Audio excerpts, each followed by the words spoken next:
Okay, Andree, let's kick off. Yes. So, underlining on page 497, I am 497. Uh-huh.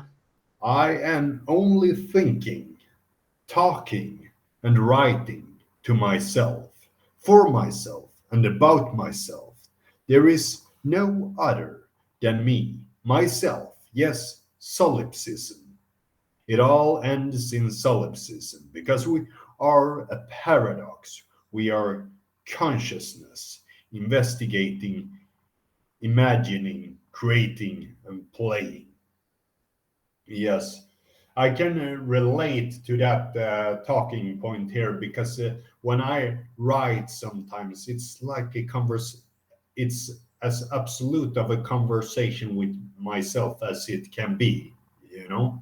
Yep. So, so yeah, and it's very easy that it slips into solipsism when doing that, and it can slip into nihilism and relativism and all that kinds of stuff while writing to oneself. Yeah, and also, when we are even engaging with other people, it's all going on within ourselves. There's nothing going on outside of ourselves as far as we're concerned. And even if we think that people are understanding us and engaging with us, it's all going on within ourselves. Yeah, There is nothing going on outside of ourselves. Um, if we don't have an awareness of it, then it isn't going on, is it? yeah, yeah. Because that's the only knowing we can have is that it's we that are the existing part, Yeah, and and so all else is reflections and so on. Yeah, yeah, and as within, so without, and so on.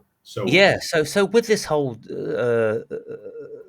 solipsism thing, Yeah, we can only assume that other people have consciousness like we do.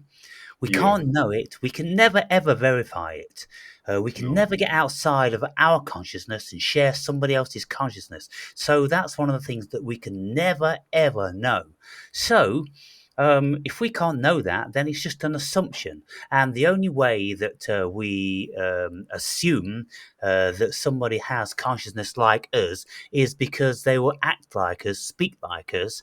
And so I made a video today, and I said that we're the only creature that recognizes itself in the mirror as ourselves, as our sentient being. We're looking in the mirror and going, that is an image. It's a mirror reflection of us. And somebody put in the comments that no, chimpanzees do, some apes do, and magpies do, and dolphins do, and all this sort of thing. Well, that's just an assumption because we can't know, can we? And does if a dolphin is in front of a mirror, how do we know that it's recognizing itself? It could just be thinking that that's another dolphin. We yeah, couldn't know that it's recognizing itself. And so I've asked him to send me some videos to try to explain this because that just don't sound right to me. And I've been to many zoos in my life, and I've been this close away from many, many primates, and I have never had a single one look into my eyes and recognize my soul, my sentience, me as a living creature other than itself. And so I don't believe that they can recognize themselves in a mirror either. And so, yeah, yeah. All yeah, things is just assumption. yeah. So when they say that something is in a certain way, it's an assumption, maybe based on sound grounds or something. But Yeah, some even that flimsy, can be flaky wrong. scientific bullshit grounds. Yeah, They're always getting things wrong. They're always changing their minds. They're always embarrassing themselves. And yeah, so I just go on what I know about the world. And, my squirrel looks at my face Yeah. And sometimes she's rummaging through my pockets, and then she can't find anything. She'll look up at my face as if to say, "Where the fuck are the nuts?" But that's only my assumption. I don't know what Yeah. she's thinking. I don't know if she's looking up for an explanation. That'd be pretty wild, wouldn't it? Yeah. For a squirrel to look at me as if to say, "Where are they this time?" Um, yeah. So, and dogs, man's best friend, and supposed to be, highly intelligent. Well, they're always running around the back of a television looking for the dogs on the telly. And so that's the height of uh, stupidity, really. They don't grasp that, do they? So yeah, but yeah, solipsism. It's Yeah. it's not easily disputed. No, absolutely not. It goes into a lot of different realms as well, existentialism and so on. Yeah, Yeah, I was thinking about existence and who am I and so on. yeah, Like the video you made a long time ago, where you said, "Who am I? Who am I?" like that, yeah. yeah. And I remember you told like people thought you were crazy or something when you went out doing that. That was never what I thought. I just thought, yeah, that's things that I had asked myself. So that's not so weird, I think. Yeah, well, I had to go into a deep ravine, Yeah, far yeah. away from anybody else to do this. Because if anybody would come upon me or walk by my house and hear, "Who am I? Who am I? Who am I? For God's sake, who am I?" They'd be calling the fucking lunatic asylum. Yeah, Um, for sure. Sure, because they wouldn't understand the context of what I was doing. But once people understand the context, then it's a perfectly Yeah. reasonable thing to question who am I, in all different emotional states. Yeah, but that in a way that it, it's actually I would say it's a harmless thing to do, and even for people coming taking one away, because expressing oneself is like, yeah, well, that's putting restraint on the human being, I think. Yeah, well, if we ask a person who are they, if they're not Yeah, philosophers, or even have a little bit of a knowledge about psychology, they wouldn't know what we mean. They wouldn't know what we're saying. And no. if I said, for instance, "Who are you?" they'd go, "Oh, my name's Sandra." Now that's your name. Who are you? Um, oh, uh, all of a sudden they'll get stuck, and it's kind of like, well, everything else I say, they're going to say, "No, that's your job. No, that's what people think you are." Like, my name's Sandra. I'm a woman. I'm a doctor. I'm a parent. I'm a wife. I'm a house cleaner. No, no, no. They're just things you do. That's not who you are. Who are you? I'm the body. No, you're not the body. You're not the body. Because there's life outside of the body, so you're not the body. So who are you? They wouldn't know. And No. so you have to get deep into metaphysics and philosophy to be able to even come close to contemplating that. So Yeah. I was speaking about that today in a couple of videos that I'm going to be uploading after this one. So you might be interested in those. Um, Yeah, I just saw a recent video of It was the one with Kamala Harris and so on. Yeah, Yeah. Oh my yeah. God. I love that one. I've Yeah. seen it before, but it's funny to see it again. And the thing is about it, that's the way the world's going. The world is going full steam ahead into idiocracy because we, Yeah, we, we, we can't believe a single word any of those fuckers say. And they no, have the audacity to tell us that we can't be making jokes about them. They can go fuck themselves. yeah. Isn't it the height of audacity and stupidness and arrogance that, the governor of California has brought a law now that obviously pertains to a prison sentence and fines and this sort of thing. If you make a parody, what the fuck? Like Elon Musk said, that's in contravention of, America's Second Amendment. Is that the freedom of speech? Yeah.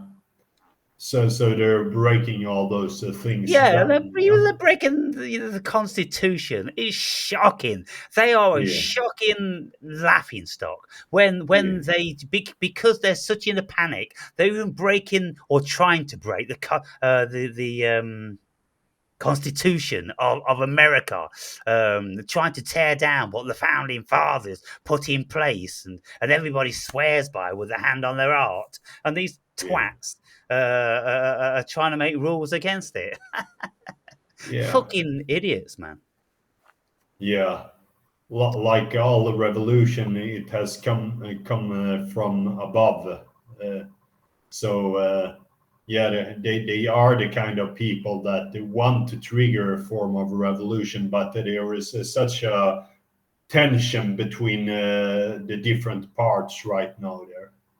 Oh yeah, massive tension, and I suppose Yeah. that's what's going to constitute a revolution in the end. The massive tension, and then there's going to be something that triggers somebody somewhere, some creed, some town, some city, some country. There's going to be something that is triggered, and then it's going to be like a domino effect because everybody's going to be highly energized and just ready for it.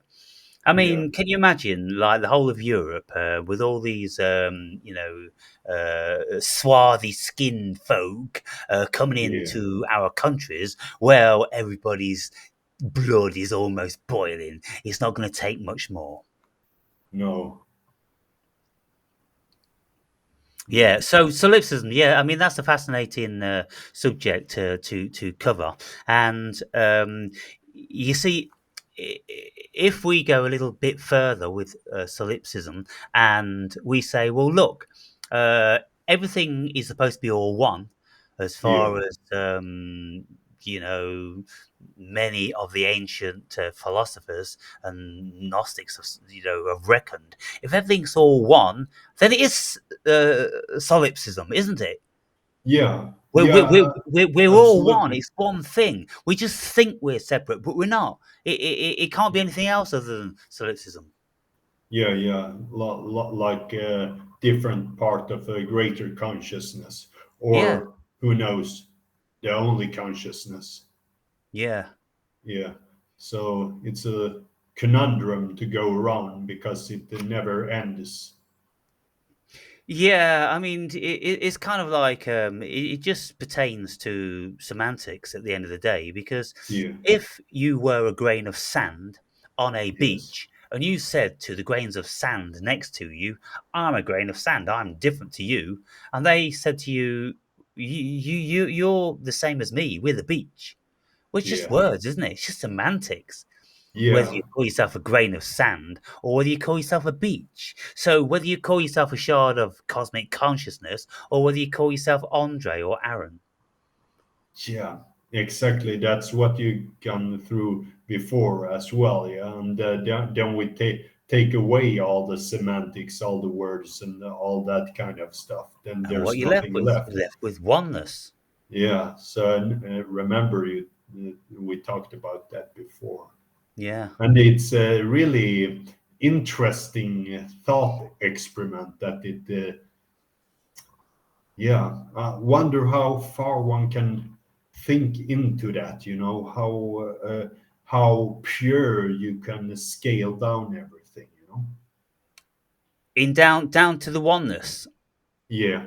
Well, when you go into the deepest of meditations, uh, Yeah, that's it, yeah.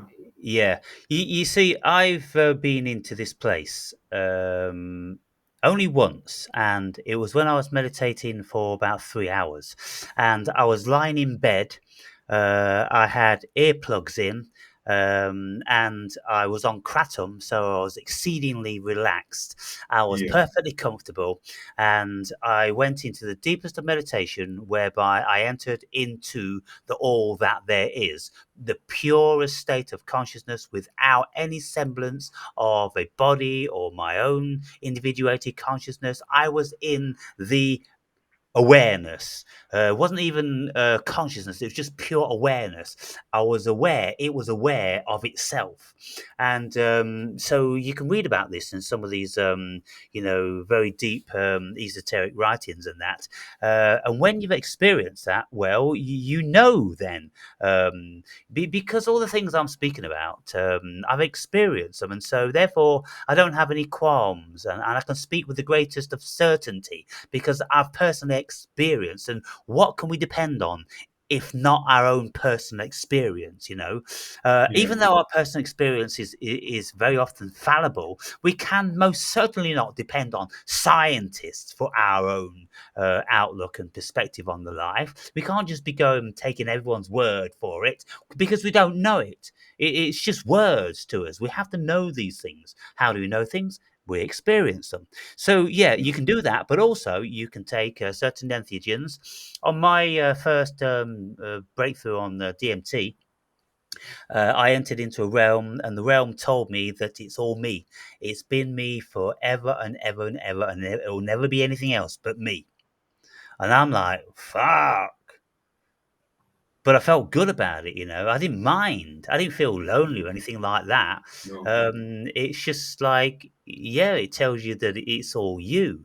And Yeah. what do I get from that? Well, I mean, it's consciousness. That's what it is. So the voice or the telepathy told my consciousness that it's all me, but my consciousness is just an illusion. It's consciousness. Yeah. Consciousness speaking to consciousness. Yeah. Yeah. Consciousness speaking to itself. That's all we're doing in this dimension. You and I. It's just consciousness having a conversation with itself. Yeah. That is really fascinating. And I also experience a lot while I'm being with my group of friends nowadays that it intensify the presence in things and so. Right. And yeah, what was another thing I thought about when you went into this really deep meditation? Yeah, yeah, just a practical thing. How much kratom was it you took then? 3 grams. Okay. Just a regular dose. Yeah. Hmm. Yeah, but uh, the kratom just puts you in a beautiful meditative state. Now, when I was on kratom, every single night, about midnight before I went to bed, I will sit in my chair, turn all the electrical sources off, so there's no light, and I'll just sit in the most beautiful and peaceful of meditation endlessly. But when it got to what maybe felt about an hour or something, I'm like, well, okay, that's enough because I can sit here all night. Yeah. Seriously, it's like sleeping, being conscious, Yeah. just in a complete empty-minded state. Not a Yeah. single thought. And it's so easy when you are on kratom. What Yeah. I find it is, anyway, of course, we're all different, but when I'm on Yeah. kratom, I can slip into a meditation anytime, anywhere. Which strain and Oh, doesn't thing? matter. Doesn't matter. Red, yellow, green, um, white. Yeah, I mean, Yeah. I always used to mix them up in any case. Oh, okay. Okay. Because I used to buy the 4 strains. Yeah. And I'd never buy one strain because if you're ever going to get dependency on something, you're going to get it from one strain. So I would Exactly how mix I did it. every Yeah. day. I would never take the same strain straight after the other. I would take a spoon of white maybe in the morning, then I'd have green in the afternoon, and then the evening time, if I want to get a bit more chilled, I'd take the red. Aha, I did it that way that I took one color one day, then one color another day, and Yeah, next day okay, I. you could do that, but, and Yeah. then often I just used to dip in half a teaspoon of red and half a teaspoon of white, Huh. just seeing what Yeah. happens, experiencing all different sorts of things. But, Yeah. uh, not a great deal of difference between any of them in my estimation, I but, think red is little more more heavy. sedative. Yeah, Yeah. yeah, but, yeah, you get beautiful meditations, using that. Whereas Hmm. now, when I meditate, I have more awareness that I'm meditating, and I might get a little bit fidgety, or I don't have 1000% contentment. When you're on kratom, you're just super content. But if I'm not, you see, if I'm outside listening to the birds while I'm meditating, that's Yeah. beautiful. Because you're really involved in listening to all the sounds. But in the darkness, in the quiet, and there's nothing going on, no thoughts. Mm, um, Not that great. Not that great. Mm. Anyway, next Yeah. line. Next line. Yeah. On page 509. It pretty much felt as though I was in a total darkness with a helmet on my head and pleasantly relaxed. Passenger explained Dawkins' limited result in terms of his low score on the psychological scale measuring temporal lobe sensitivity. This is about the God helmet. Yes. So he experienced Who, like, Dawkins? yeah, Dawkins. Yeah. So just let me explain to the viewer. There's something called a God helmet, and it's colloquially called a God helmet, because about 10% of people can have a religious experience when they put this helmet on, which emits some variety of frequency, and it does something to the configuration of the mind. But invariably, what people get out of it, they feel a presence of something, someone near them. Now, religious people would say that's God, Jesus, or whatever. That's why it's called the God helmet. But people feel a presence on it. But Dawkins, you see, because he's such an atheist and he's so cold, and he would never ever accept remotely that anything is spiritual in this cosmos. Then he was a good person to test it on. So yeah. Yeah, because this comes into next experience here. In contrast, the experimental psychologist and the former parapsychology researcher Susan Blackmore said, when I went to Pressinger's lab and underwent his procedures, I had a most extraordinary experience I ever had. I will be surprised if it turns out to be a placebo effect. Hmm. Paralleling that with the Dawkins is very interesting. Yeah? Yeah. So Dawkins didn't get anything, did he? No. No. Um, but he probably would say he didn't get anything, even if he did. Yeah, yeah, Um, that was what I thought as well. It would be yeah, and because he has bought into all this yeah. atheism Oh, thing. absolutely. If he admitted having some sort of a psychological, spiritual experience, well, the phone wouldn't stop ringing. Because they'd all be saying Richard Dawkins finds God. Does Richard Dawkins believe in spirits and this that, and the other? So he couldn't ever,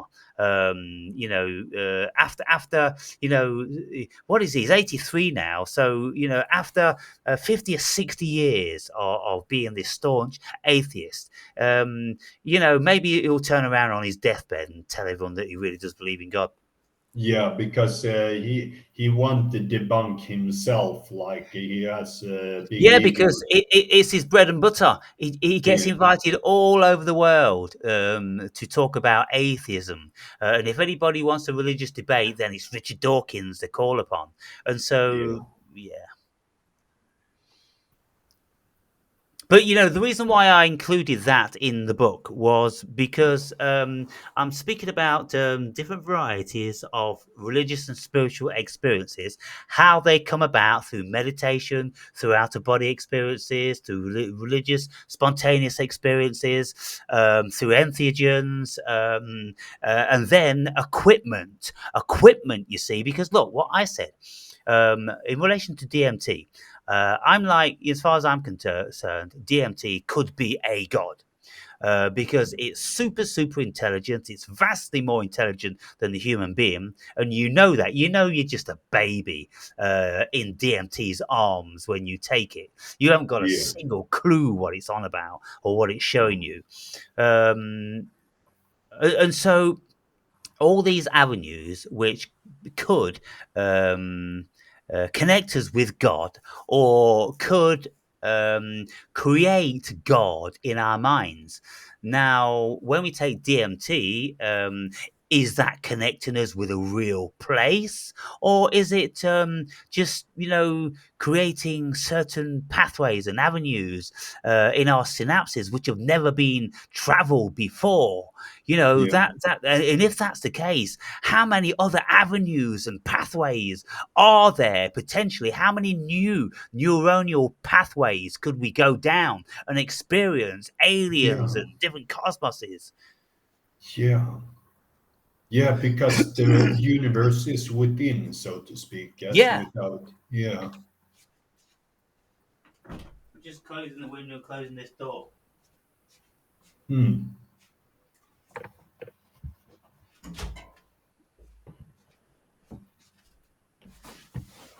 So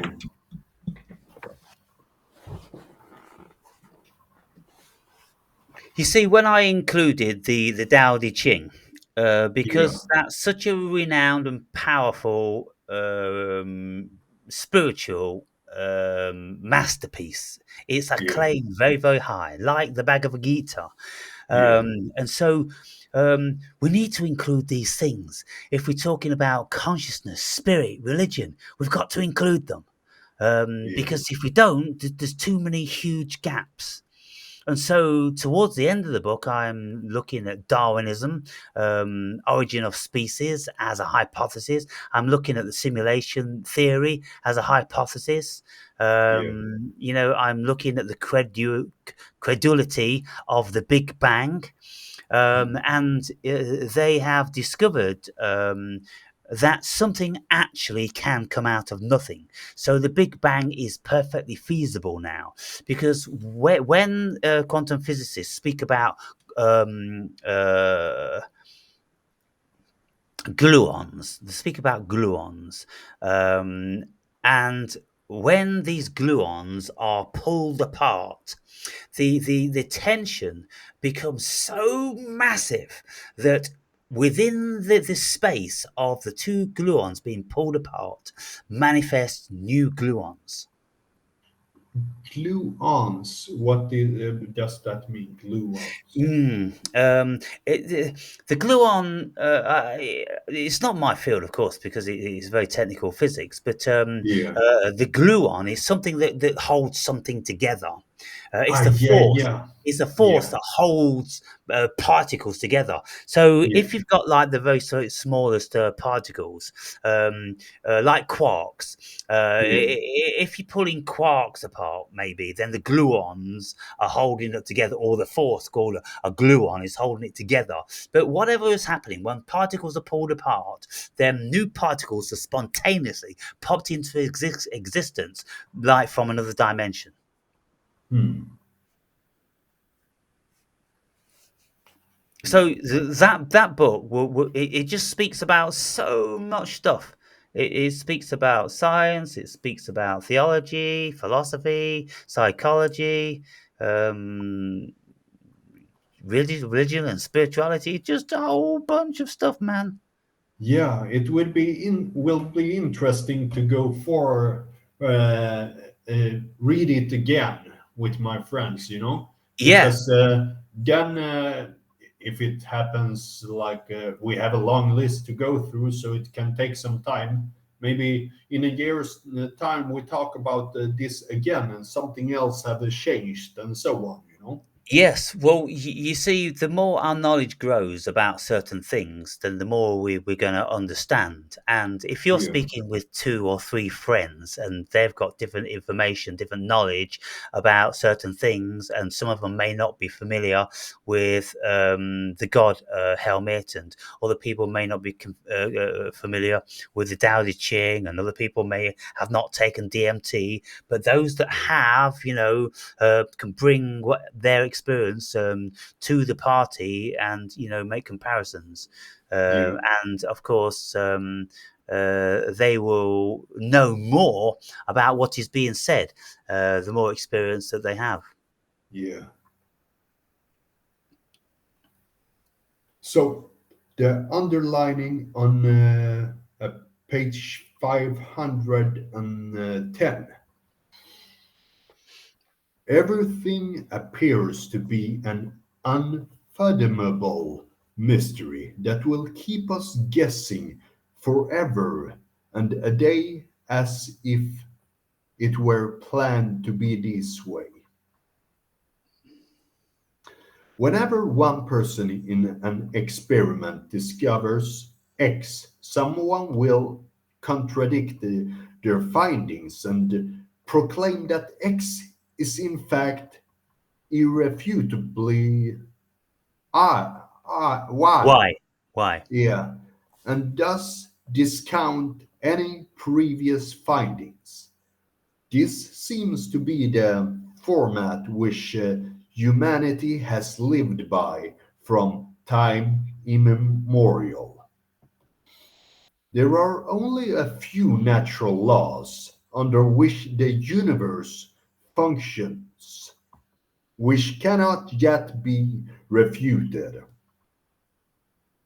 One of those laws is that everything is in constant flux. This is in itself both encouraging and discouraging, simultaneously, because if everything is known at some point to change, then there is always potential for us to know things that we couldn't know before the change came about, i.e., a reduction in the complexity of what gravity is, or an increase in our understanding of such things. Maybe due to cosmic changes, one day we will understand how to defy it via the power of thought. Then there is always the chance of things known to us becoming unknown, because what we knew before has now changed, i.e., the construct of math and the way we observe the quantum world to operate. Yeah, Yeah, so one of the great Greek philosophers, Heraclitus, he stated that everything is in constant flux. yeah, Everything is changing. And he said this 2,000 years ago. Nothing stays the same. Nothing is ever the same. There's only an illusion of something which stays the same. And so everything is in motion. And so yeah, therefore, everything must be changing. And even back then, people were adamant about cancelling their colleagues. Even today, scientists are fierce. They're really, really fierce in science. Unless somebody's got everything absolutely super duper correct, and the same experiment has been done hundreds of times, and it's all verified by their peers. They'll disagree and they'll cancel it, which of course is a good thing. This is what we need to do. We need to keep mm, trying to cancel, so we get absolutely emphatic about certain some things. But then we reach an impasse whereby there's many things, particularly as soon as we get into the quantum realm, whereby nothing is emphatic. It's random. And that's what they say because, things just appear to be random and they don't seem to have any laws pertaining to them. And so, well, all of a sudden, you end up eating your tail because you just can't find the source of what it is you're looking for. Yeah. Because if everything is changing right now, then 1 second from the other second, the truth has changed a little bit every time. Yeah, That would be the case then. And then if there's no truth at all, really, because if we come from different perception, you have one perception, I have another perception, yeah. And this is then why, the change would be looked upon in a different way anyway. yeah. Well, with the greatest of philosophers never agreeing with each other, I don't think Yeah, there's ever been a philosopher which agrees with the next one. Maybe very, very slightly, but mostly they've got their own, perspective on things, and yeah, that's because, there is no one world. There is as many worlds as there are, shards of consciousness.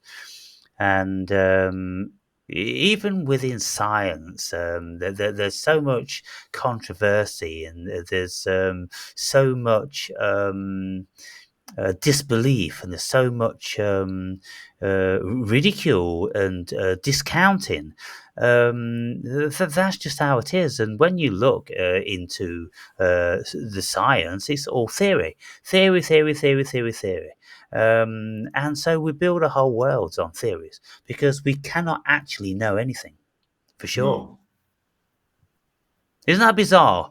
We seem to be living, we seem to be solid, but when we look for the solidity, it falls through our fingers. When we look for knowledge, we can't find it. When we look for certainty, it isn't anywhere to be seen. It's just no, a mirage. It's smoke and mirrors everywhere we look. It really is the bizarrest thing that you can ever imagine. And it obviously has to be created by a genius because we always end up eating our own tail. We can't find a way out of this thing. You see, we're completely contained within this paradox. It always ends up as a paradox. yeah, always, yeah, yeah.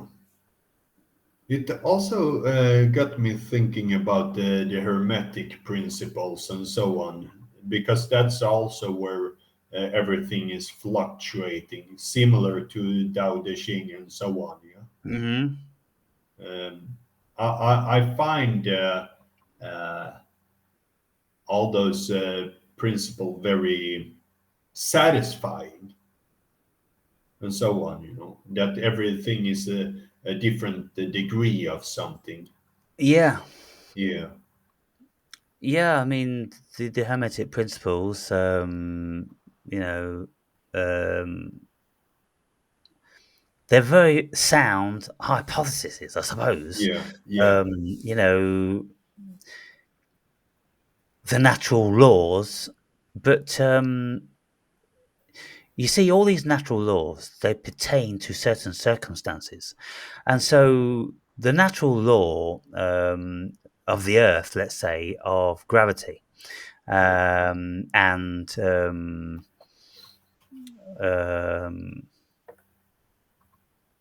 let's say the natural law that humans can't fly at this moment in time. But if gravity changed for whatever reason, and nobody knows what gravity is, they just speculate what it is. But if gravity changed, then we become lighter. Then maybe one day we could hover. And people are even said to be able to defy gravity now, yeah, with certain meditative practices. yeah, And then when you can leave your body in the astral, well, you can fly. So what do you yeah, mean humans can't fly? What sort of a human? yeah, An astral human or a physical human? And by the Yeah. way, the physical human isn't physical. It's an illusion of its physicality. So yeah, when we look at all that stuff, it just gets weird and weird and weird. It just depends what way you're looking at it. And so you can Yeah. look at natural laws from a certain perspective, but all those laws, probably wouldn't mean anything if you looked at them from another perspective. Yeah. That is uh,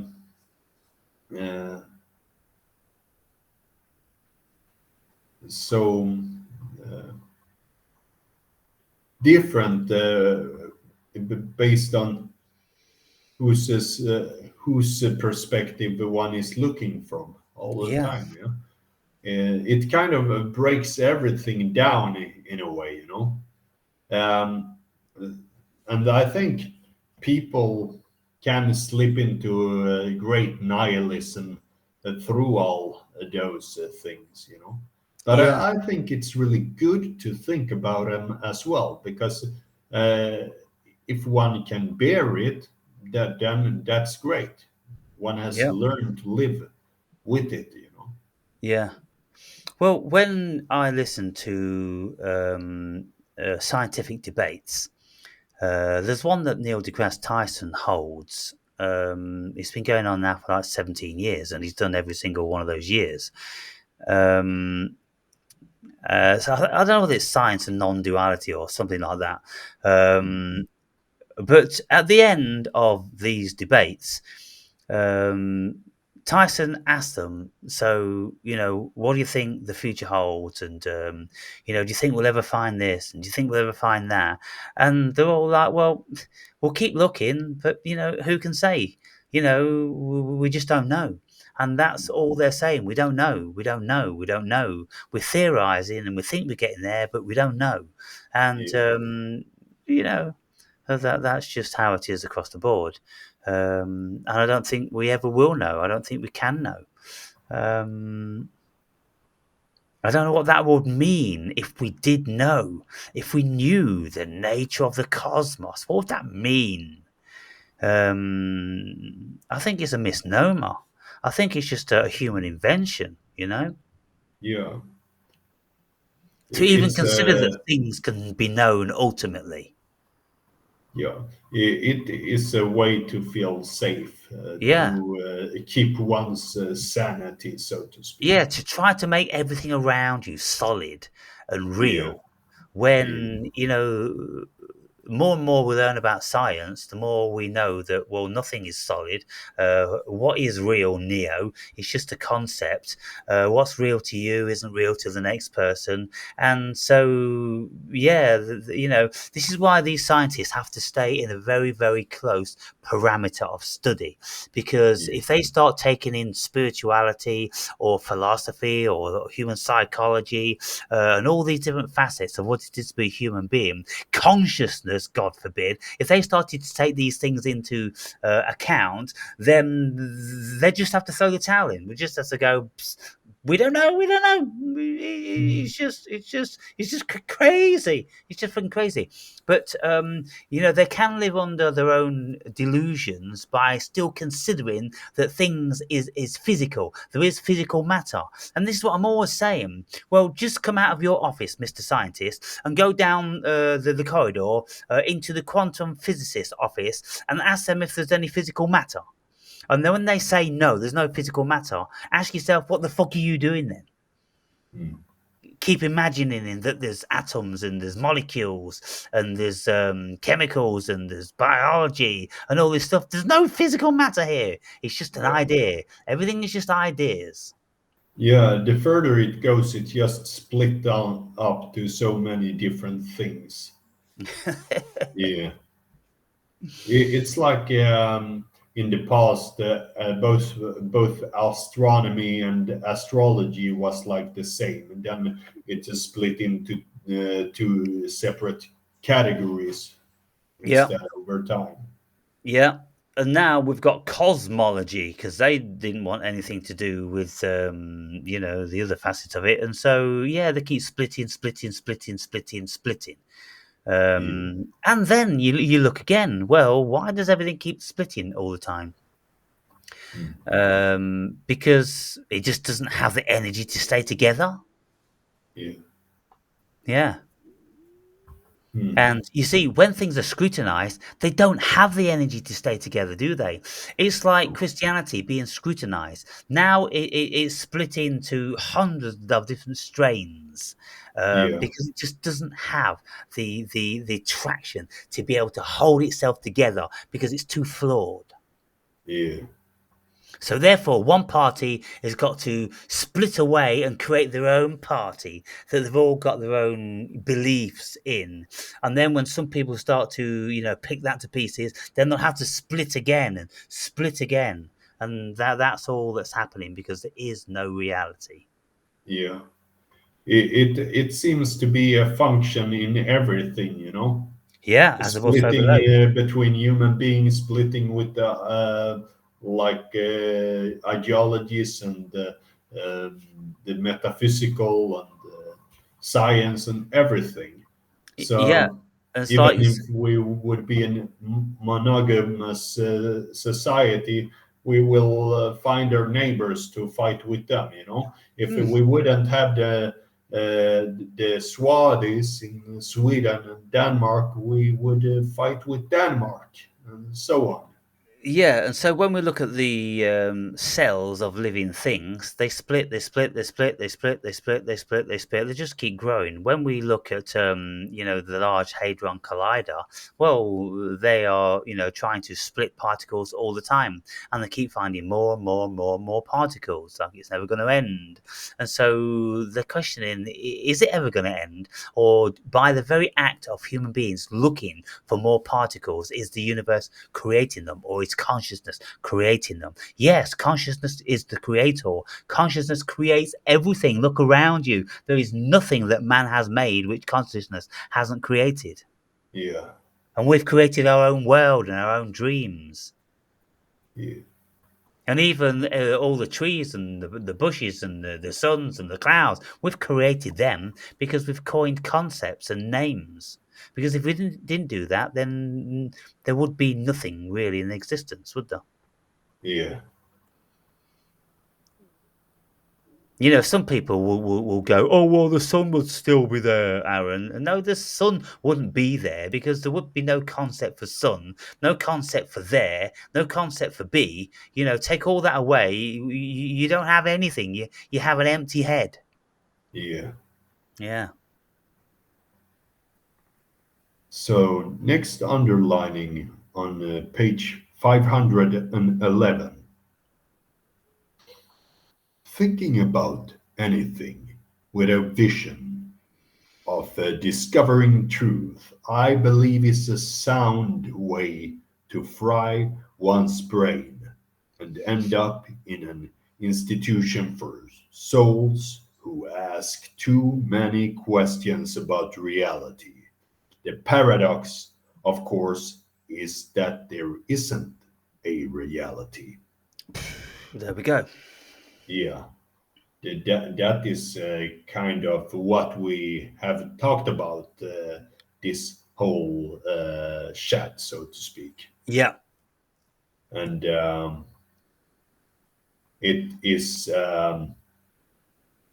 intimidating thought for many to think about. But it's always interesting to go down holes like this because one always want to find something.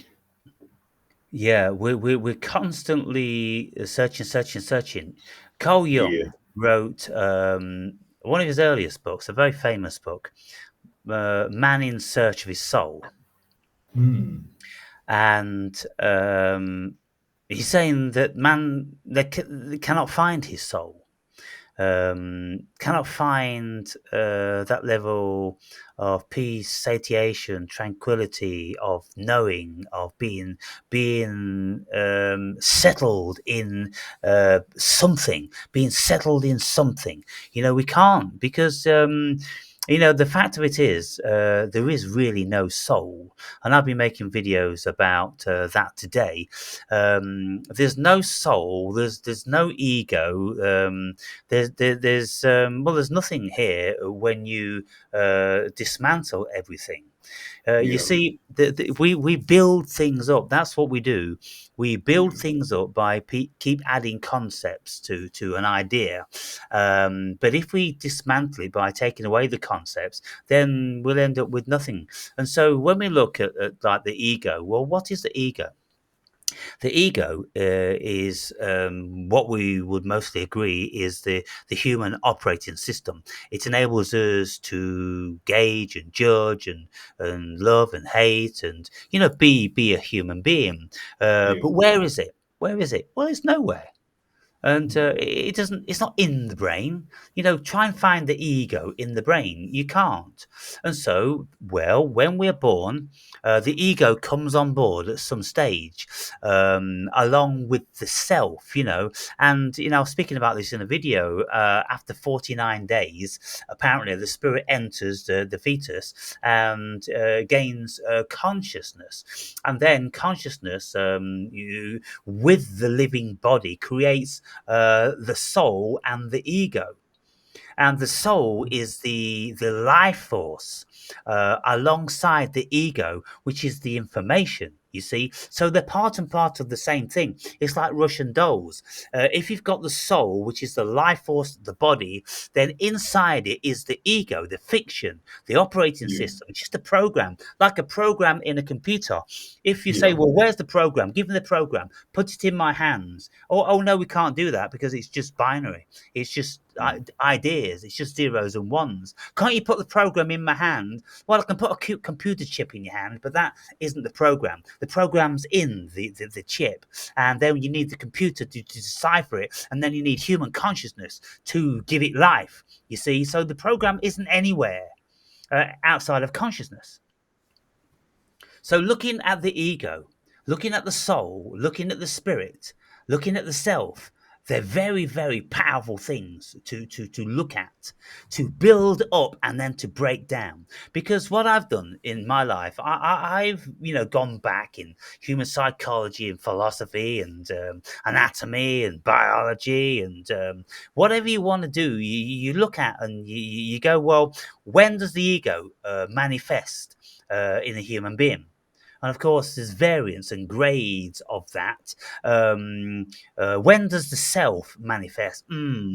Difficult to know, but babies start to get an idea of themselves in some sort of way about 18 months. And I was speaking about they do this test whereby they stick a little coloured sticker on the mirror and sit the baby in front of the mirror.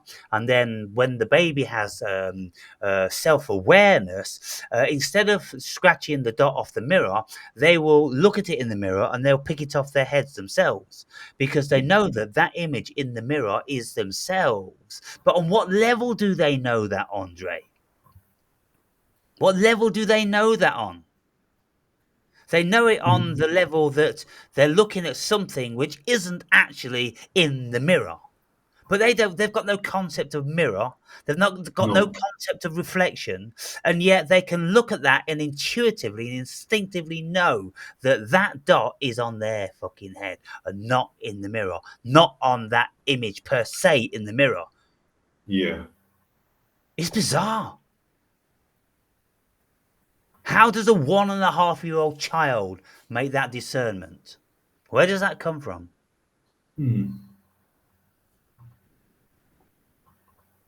Because a dog wouldn't make No, that discernment. no. And this is what I was saying Neither would about a cat or monkeys and any. apes. I don't think they do it either, but somebody reckons they No. do. So I've asked them to send me some videos.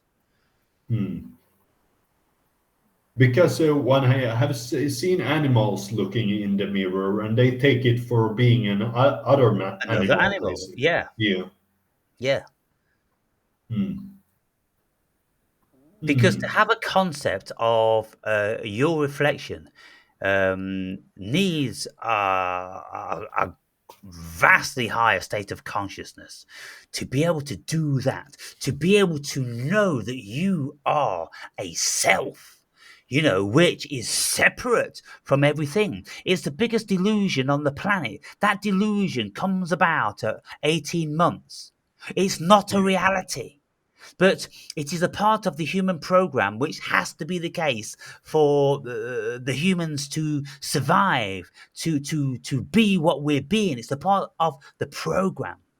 You see, it's Yeah. all a program. Otherwise, it wouldn't work. Take any of it away, it wouldn't work.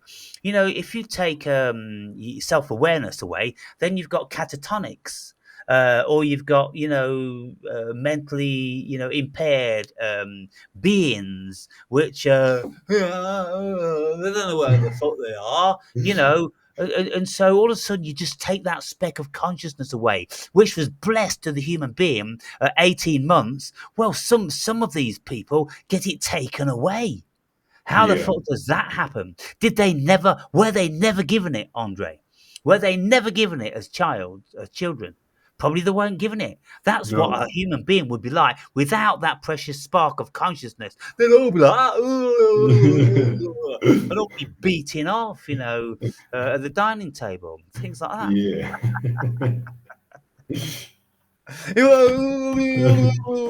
And then he say, "Can you pass me the butter?" Oh my god! So when you start Oh, asking questions like this, it gets really, really fucking weird.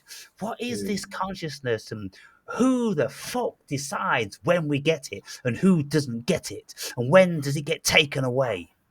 Yeah. When it gets taken away from the human being, uh, that can happen, yeah. Yeah.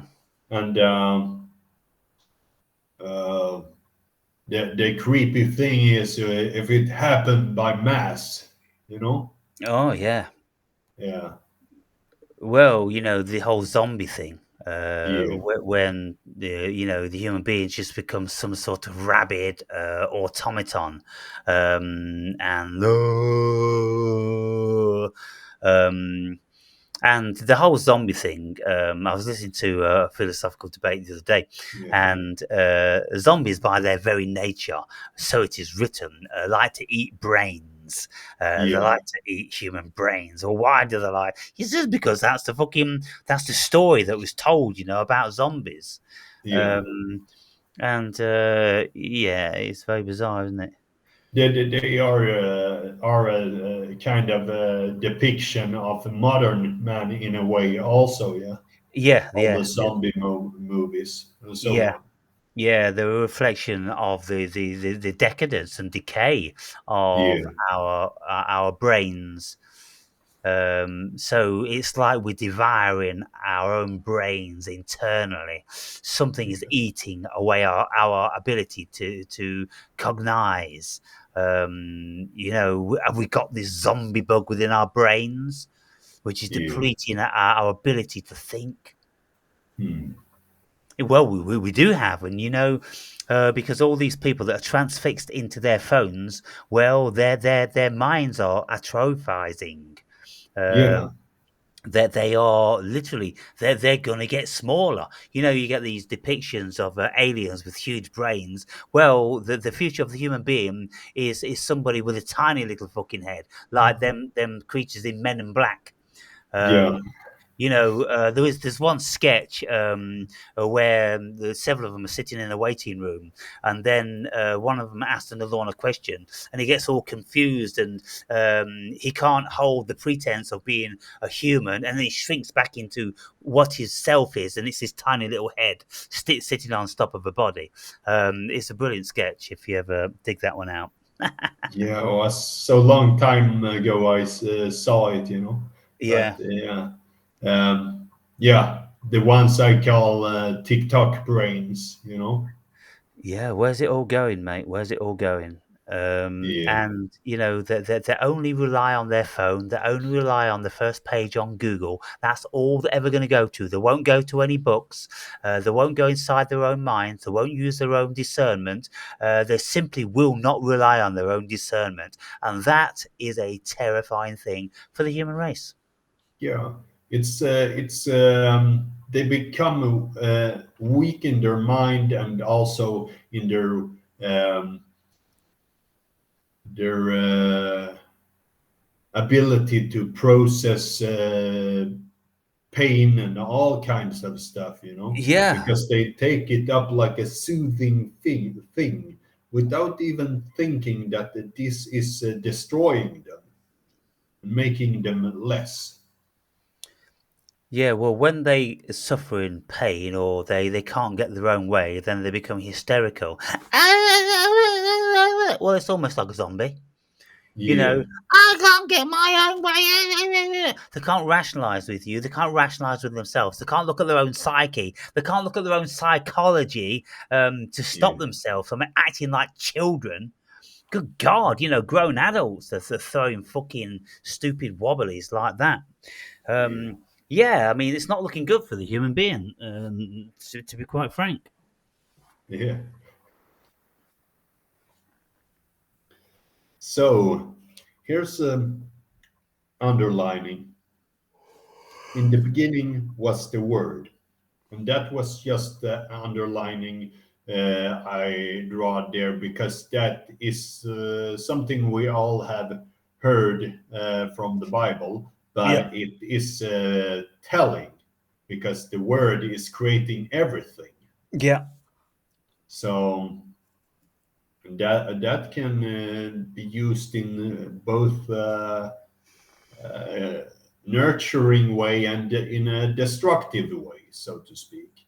Right. So one has a certain kind of responsibility to uh, word have how they speak and so on. Yeah, Yeah, because we're putting spells on people when we, speak. yeah, Uh, when we are writing, we are casting spells. We are creating sigils with meaning and power and energy. And yeah, if you write, for instance, 3 words, I'm going to kill you. I will kill you. 4 words, maybe. yeah, If you were write a group of words, yeah, now this was in a Jeffrey Archer book. Now Jeffrey Archer is a very renowned British author, and I read a few of his novels, many years ago. And one novel was about the power of words, and basically what it was about is about this woman who went to stay at a person's stately home. She was invited there to work on a new project, this, that, and the other. She was shown to her room, and then while she's unpacking, she noticed there was a typewriter on the table, and she went over to the typewriter, and somebody typed, "I'm going to kill you." And so all of a sudden, those words got all, crazy in her mind. Oh, this person's got me here on under false pretenses. There isn't really a job. There isn't really a project. They're going to kill me and all this sort of thing. And so, then she started to plot her escape and all this sort of thing. When actually what happened, was it turns out that the owner of the home was just starting to write a novel, and the first line was "I'm going to kill you," and then the telephone rang, and then he had to go to do that, and he left that in the typewriter, and he forgot that it was in that room where he'd given to the woman. yeah, People's minds run away with themselves, you see, yeah, and then we build all our own demons, don't we? yeah, yeah. The more we talk about the thing, we can talk about the thing a lot, which is a really great thing. Then will create something good, and we talk about something that is not that good, whatever it might be, something that is bugging us, Yeah. and we send energy to that certain thing, like that, wherever we Yeah, focus, any energy flows, so to speak. Yeah, yeah, depending on how we deliver things, yeah, your friends could say to you, "Oh, you fucking idiot," or they could yeah, say, "You're a fucking idiot." Well, the same words carrying vastly different energies, and yeah, so But if you aren't able to interpret those different energies, and if someone says to you, "Oh, fuck off, you idiot," then you think, "Does he really think I'm an idiot? That's fucking rude. That's demeaning. How dare you say that?" And they might want to fight you. It's all down to interpretation, isn't it? Yeah, You yeah, know. So because maybe it's a person who is a bit fragile yeah. emotionally and so on, and take it like, uh, So the same words mean very, very different things to other people, yeah, trigger very, very different emotional responses.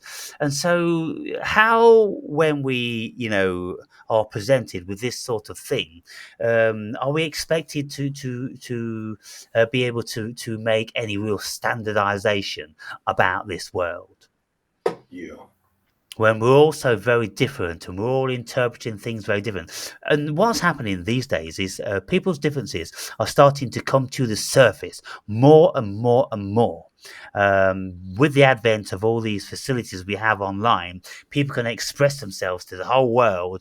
And when one Trump video comes up, and then people are all meh, meh, meh, meh, meh, meh, meh, meh, and they're all emotional about it, and some people want to kill him. Some people think he's great, he's funny. Some people think he's a psychopath. People think he's a lunatic. Some people think he's a narcissist. Some people just think, he's playing the game. Oh, what's going on? yeah, Everything's going on. Everything's going on. yeah, And that's it, everything's going on. And, well, you see, when we look at the presidential campaign now, with this Elon Musk meme that was sent, the video that he sent viral, well, you can see how fragile it all is. It's yeah, absolutely a pack of cards. yeah, really, really, And it's going to come tumbling down. The whole fucking show is just going to. I think that's just the beginning. That's just the beginning before the human race has to rewrite how they are going to vote in or create leaders. They really are going to have to find a new mechanism because this one's a failed one. It's failed. and all the others on top will go crumbling down as well. Yeah, Yeah, I think the human race is in for a very, very, deep implosion. yeah, I don't think it can extend to much more of a higher reality. The only way it's ever going to do that, and I think that's what the powers of that be know. They know that we can't go forward with this, with all of these differences and with all this divergence. But you see, what they've been trying to do, Andre, is standardize the world for hundreds of years, and they started with machinery. They started standardizing machinery and standardizing living accommodation, standardizing cars and everything like that. But now they're highly focused on standardizing the human mind, and they're yeah, having big problems with it. That's why they've got people like Elon Musk to generate these chips that you put into the brain, because what they're hoping for is that those chips are going to override the human cognition. yeah, And then you've got your standardization because you've got automated robots. yeah, and that's the end That's the end of the human almost. race. Yeah, You see, when you look at ants already have that. They yeah, have that. exactly. There's so many facets of ant world. They all know their job. They're all born into their job, and they're all born with the relevant things that they need. Like the ants that tend the queen that never see the daylight, they're blind. They're born with no eyes. Yeah, Ants that protect the colony, they're born with huge pincers like this. Ants with which are foraging, they've got these very, very hypersensitive feelers that can follow scent trails and communicate, and they've got all that stuff going on. And so, maybe in the future they can do that with human beings. They can program chicken packers. They can program road tarmackers. They can program all these people just to do that. If they need human beings, but probably they won't need the human being. They'll get yeah, robots to because come. it wouldn't need the flesh anymore. Yeah, wouldn't need the They flesh anymore, just because scale it if up. you do the programming, then you must be able to do it easier in a computer than you would Yeah, in a human body, which is so diverse and unpredictable.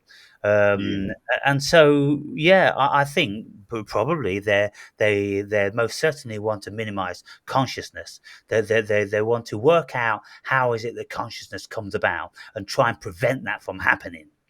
Yeah. See, if they've got a pill or if they've got something that they can do to a child 18 months old to stop that spark, giving them that life force of consciousness. Yeah. Wow, look at all the science fiction we could think of, Andre. Yeah. Somebody should be writing about this shit right now. They probably are. Mm-hmm. But yeah, I mean, we're heading for complete and utter chaos unless the human being's mind is standardized, because all we're doing is we're tearing at each other's throats. And, we've always been doing that from the get-go. We're just not that sophisticated to oversee our pathetic, small-minded differences. And so, what is it that's going to be enabling us to oversee all of our stupid differences and not want to kill each other, not want to fight each other, and not want to always, be vehemently opposed just because somebody looks a little bit funny or somebody says something a little bit funny, and all the rest of it. Yeah. It's fucking mad, isn't it, really? It's all mad. Hmm. On the same page here, and this part where you talked about the ants and so on is very interesting, but that part I was thinking, we spare that until next time, Yeah, Yeah. with the morphic resonance. Yeah, Yeah, exactly. yeah. But what I wrote here on, or what I underlined here on page 513, words become things. Somehow, some way. The power of words is immeasurable. So, again, in the beginning was the word, yeah? And Everything stemmed from the word. yeah, well, we create reality with words and Yeah, so on. I think that's a very layperson's way of saying Yeah, that the beginning was consciousness. yeah, Because maybe the masses couldn't comprehend consciousness. They couldn't get their heads around it. They couldn't standardize that thought in their minds. And so then they said the word, because most people, knew what words were, even though the vast yeah. majority of people at that time couldn't write them. They were illiterate. And so it will be Mm, double Dutch even to them. When someone says in the beginning was the word, what the fuck's the word? Can you imagine? Look, what were the headhunters of Papua New Guinea? What are the tribes people of Africa thinking? What are all the plebiscites? No, not plebiscites, plebeians. The working classes, the labourers, the field workers who yeah, never ever went to school. What do they know about words? Nothing. So these books were written by scribes for scribes to then indoctrinate the masses with. yeah, To give some sort of standardization to any scribe that was going to read that and then interpret it to their congregation or to the people that they wanted to have a mastery over. But when you look at in the beginning was the word, well, in the beginning was consciousness, then there was thought, and then there was the expression of thought, and then there was language, and then there was the writing down of language, and then there was the conveyance of language. Good God, there's a whole string of shit that has to take place. For us to comprehend what possibly could have been the beginning. But if you just say that the beginning was consciousness and everything grows out of consciousness. yeah, In the beginning was consciousness. Consciousness was with God, and consciousness was God. Yeah, that's right. Exactly. yeah. Consciousness is God. And we've all got Mm, it, so we're all God. mm. It's like Descartes' I think, therefore I am. Yeah. I and but thinking indicates that there is a kind of language which is thinking with, you know. Yeah. So he's not aiming at the pure consciousness, really. Do you think he does that? Who? Descartes. Yeah, Well, you see, he was wrong when he said that. yeah, Uh, I think so too. Yeah, yeah, because when he says "I think, therefore I am," yeah, well, that's very complex because just say like I don't know, someone in a coma or a catatonic. Um, are they not? Are they not because they're not thinking? Um, Maybe if you are in deep, deep sleep where you're not dreaming, you're not thinking, are you not? Does that mean you're not?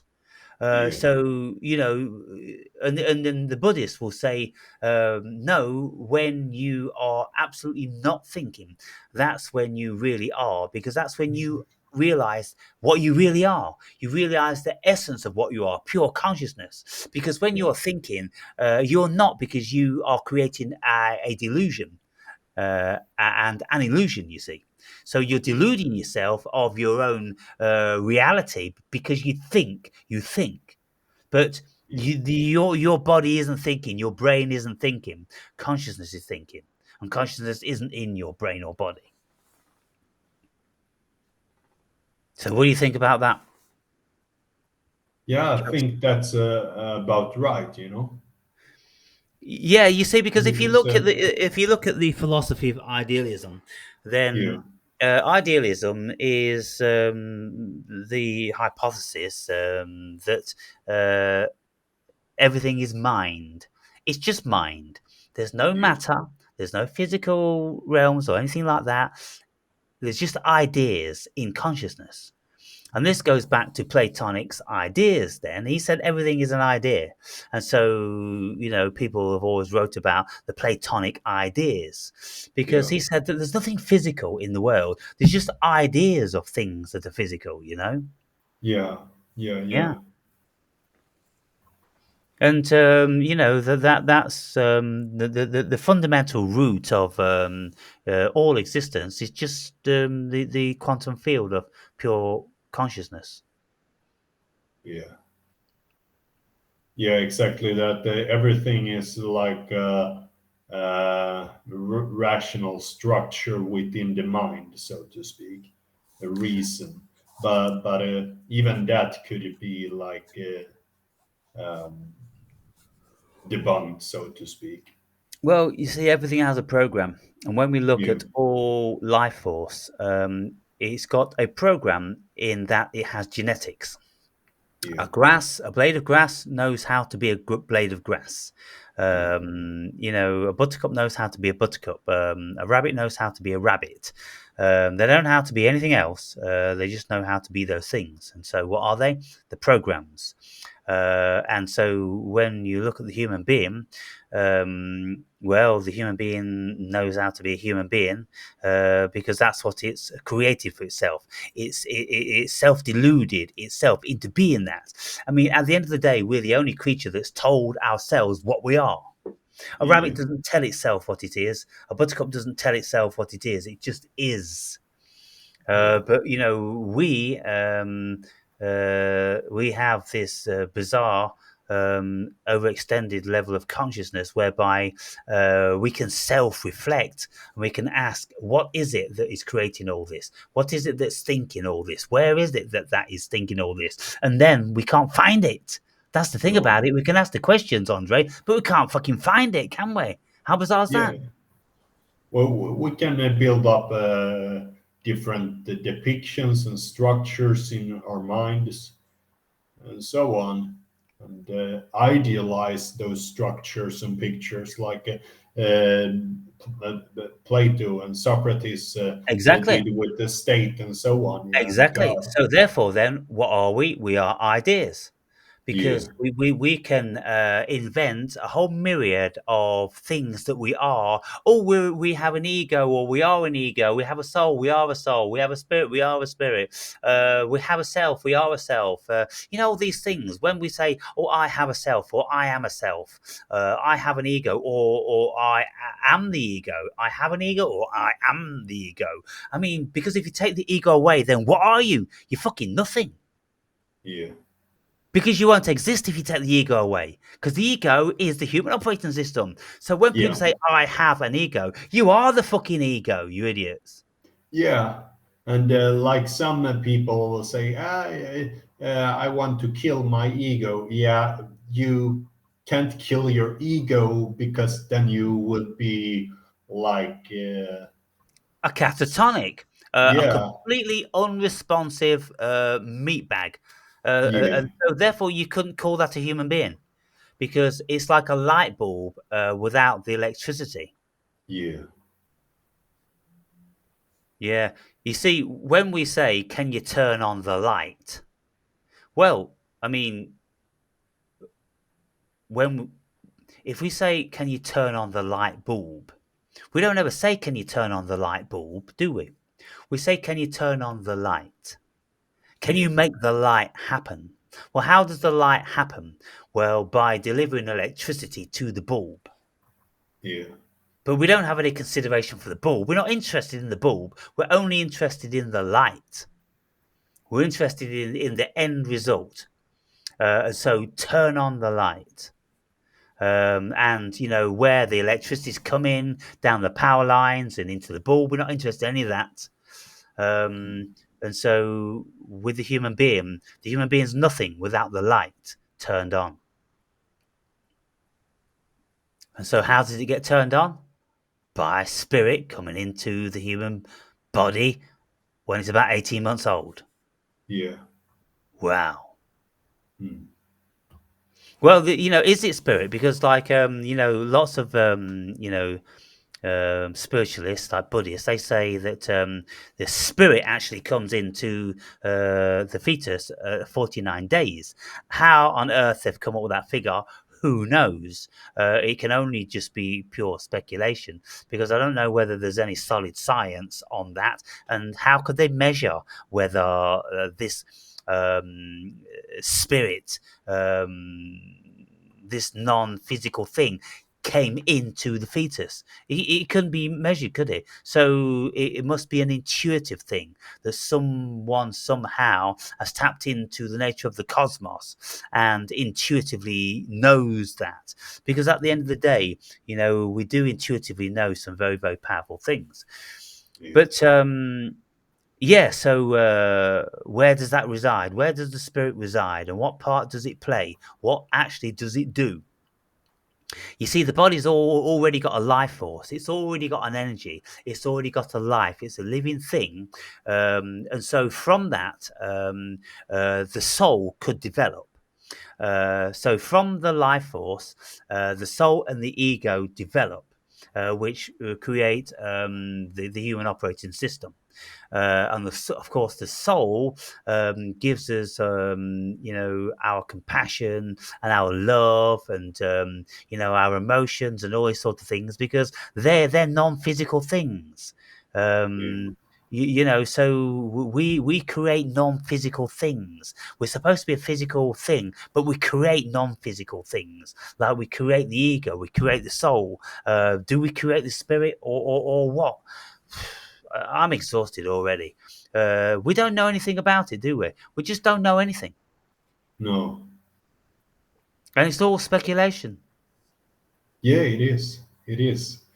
So, But whether Descartes was wrong by saying, "I think, therefore I am," or not, well, it's all we can do because yeah, it's the only thing that gives us the notion of being anything because we think that we are.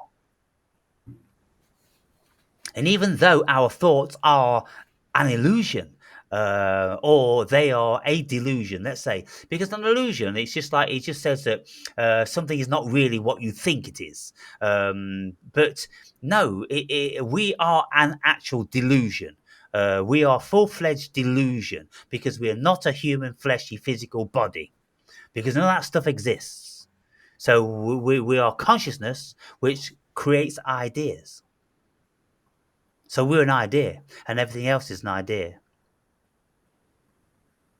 You see, that fundamentally cannot be refuted. And Descartes could never refute that his consciousness existed because he was thinking. You can refute all the physical matter. Science can do that. They've already done it over 100 years ago. But we cannot refute the fact that something is thinking. Yeah. So that's it in a nutshell. That's what we are, pure consciousness, and everything else is just being dreamed and being thought. Because all of this has come out of words. Every single thing we've ever seen in our lives has come out of words. Because if you take all the words away from the world, if you take all the concepts away from the world, if you take language away from the world, then there would be nothing discernible. Because, okay, we could go around like this and we'd be effectively blind because we wouldn't be able to discern anything from being different from anything else because, we'd have no notion for colours and no notion for near and far and no notion for solid or soft or wet or cold or hot or dry or anything. We'd have no notions of anything. So we wouldn't have any consciousness, would we? You Yeah. know? Um, and so, what is our consciousness? A conglomerate of concepts. Because when we go into the deepest of meditation, where there's nothing, there's only awareness. You see, awareness is the root of what this thing is. Out of awareness comes consciousness. Out of consciousness comes words, language, and ideas. And so, even back 2,000 years ago, people were smart enough to know that everything came out of consciousness. Yeah. And nothing manifests on its own. Everything comes out of consciousness. Yeah. Consciousness is the creator. Wow. Was that the last line? Yeah. Oh, okay. So, that Yeah. was, I found it satisfying. yeah. Yeah. Yeah. And so, is it a new chapter you start on next, or? Next, I am starting on not a new chapter, it's just the next page, 514, that is about the invisible glue that holds energy fields together, where you talked about the usurpation of kings and so on, and antilles and so on, and Oh, that is that's very that satisfying. That's absolutely a fascinating subject. So Yeah, within that, there's morphic resonance. There's these invisible energy fields, which seem to have a consciousness of their own. yeah, Um, egregores and so on. yeah, egregores, which manifest multifaceted like governments. Because, years ago, I started to contemplate the nature of what actually is a state. What is this government thing? Government governs the mental, governs the mentality, governs our mentalism. So it's always been something to set about to govern our psyche. So that's what it is. It's mental hypnosis. That's what governments are. Now, um, who does that? Well, other people, other humans do that. Clever ones take advantage of the less clever, and then they come together and they form parties, and then they form coalitions or governments and states. But what are these things? They're just concepts, they're just energies, but they're energy onto their own, Andre, because Yeah, um, if everybody dies in our current governments, the energy or the zeitgeist or the egregore won't die. That's something that's been formed in the human psyche. That is a living thing to itself. And Yeah. so, if every single person miraculously just vaporizes from the government and we need new people, then we're going to get new human beings enter into government buildings and assume government positions within this energy field of government, of Yeah. superiority, of energy, which is power over you. We're having power over you. Why? Just because you've entered into that building and you say you are the government, where does this power come from? Or who's creating this power? These people are they're tapping into it, Andre. Yeah. It's like an invisible force. It's like wizards. They're wizards, they are. They know there's an invisible field that you can tap into, which is a powerhouse of energy and magic. And what they're doing in parliaments, they're just casting spells. Yeah. Wow, it's a fucking fascinating subject. Yeah, absolutely, very fascinating, and it really is a spells because it holds the masses by demagoguery and so on. Yeah, Yeah, it's so we'll save that then for the next conversation, and I'll yes, rerun sir. through that again.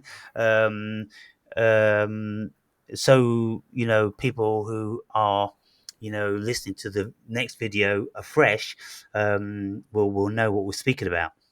Yeah, But yeah, we can wrap this one up now. We've got an hour, we've done an hour and a half, and we've finished, haven't we, for today's speak? And so no yeah, point in absolutely. continuing on. So yeah, another great chat, and so um, this is the thing with books which contain I don't. I suppose you could say that you see that book. Um, I've imbued them pages with energy. Yeah, I've borrowed from energies. I've borrowed from the state energy, and I've took a little piece of that magic, and I've put it into that book. And I've took a yes, piece of Rupert Sheldrake's morphic resonance, and I've put that energy into those words. I've written those spells containing that energy and that wizardry. yeah, And then when people read them, by magic, the spell enters into their minds also, if yeah, they have the facility to be able to receive it. So you can see that we're really getting into the metaphysical. We are really now starting to get deep into the phenomenological to the spiritual to the metaphysical to all these different sorts of concepts where we grapple with what is it to be a human being. yeah. Fuck. All right, mate. All right, mate. Fucking awesome.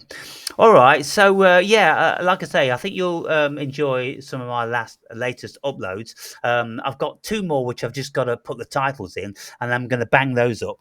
And I'm speaking about this sort of stuff. And in one of the videos, I ask, "What is the ego? What is the soul? What is the spirit?" A bit like what we've been discussing now. So yeah, see what you make of those videos, and just bang a wee comment down. And Yeah, I'll talk to you next time. yeah. See you soon. All right, mate. In the interim, enjoy your beard. Yeah, remember that. Yeah, See you later, dude. yeah. See you later.